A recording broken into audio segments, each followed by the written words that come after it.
Dengue রোগী কতজন ভর্তি হয়ে আমরা তো নেব রিপোর্ট, কতজন ভালো হয়ে যাচ্ছে এই রিপোর্টটা দেবেন। আর মিডিয়ার কর্মী ভাইদের প্রতি অনুরোধ থাকবে, আমি না আমরা উই আর এ ফ্যামিলি, আমাদের মাননীয় প্রধানমন্ত্রী, আমরা আপনাদের কাছে কৃতজ্ঞ। এই মিজেলসের টাইমে আপনারা যেভাবে আমাদেরকে সহযোগিতা করেছেন, আমাদের অর্জনগুলি যেভাবে আপনারা তুলে ধরেছেন, এতে কিন্তু জাতি শঙ্কামুক্ত হয়েছিল।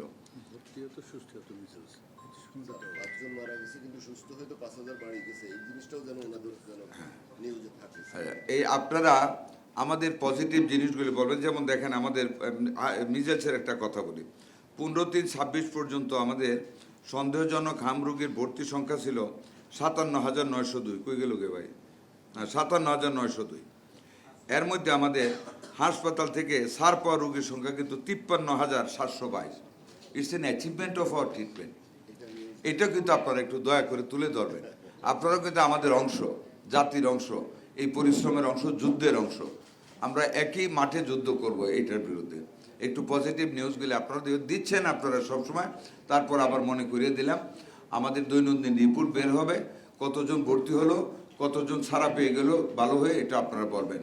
প্রাইভেট ক্লিনিক যারা, আপনারাও আপডেট রাখবেন, আপনাদের স্ট্যাটিস্টিক্সগুলি আমাদেরকে একটু দেখাবেন। আমি মনে করি আমার ফ্লুইডের কথাটা আবার বলবো, ফ্লুইডের স্টকটা আপনাদের বৃদ্ধি করতে হবে। পিপি ব্যাপারে আপনি যেটা বলছিলেন, আমরা আজকেই কথা বলবো, কালকে মাননীয় প্রধানমন্ত্রী এই ব্যাপারে কথা বলেছেন, এটা আমরা রিডিস্ট্রিবিউট করবো। তারপরে আমার মনে হয় আমার দিক থেকে লাইফে কখন কি হয় গ্যারান্টি আছে, তাই ইন্স্যুরেন্স করুন সিটি ব্যাংকে, কারণ ইন্স্যুরেন্স করলে সিটিতে সুরক্ষা পাবেন নিশ্চিতে।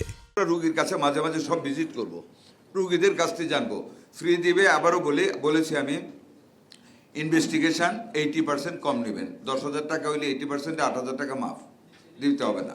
Bed free, doctor visit free, খাওয়ার রুগীর, ওষুধ কেনা রুগীর, ক্লিয়ার।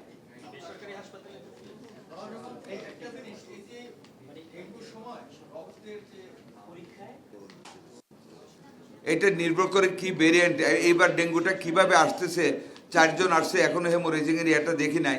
দেখা যাক, রোগী যদিও বাড়ে তাহলে কোন ক্যাটাগরিতে পড়ে। ডাক্তার সাহেব আছেন, আমি তো আনারি লোক, আমি বোকা, ওনারা বলবেন, তখন আপনাদেরকে জানাবো।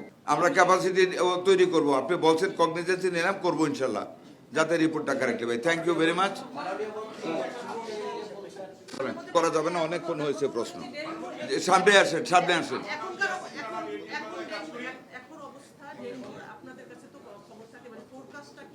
ডেঙ্গু এখনো কোনো ফোরকাস্ট নাই। 4 জন পেশেন্ট আমরা পাইছি, অন্য কোনো ফোরকাস্ট নাই, আর কোনো মানে রোগাক্রান্ত। এটা বলতে পারবো না, আমরা চেষ্টা করতেছি ডেঙ্গু যাতে 0 থাকে। লেট আস সি কি হয়। আমরা তো পরিচ্ছন্নতায় যাচ্ছি, ওষুধ ছিটাবো, কি হবে এটা তো বলতে পারবো না।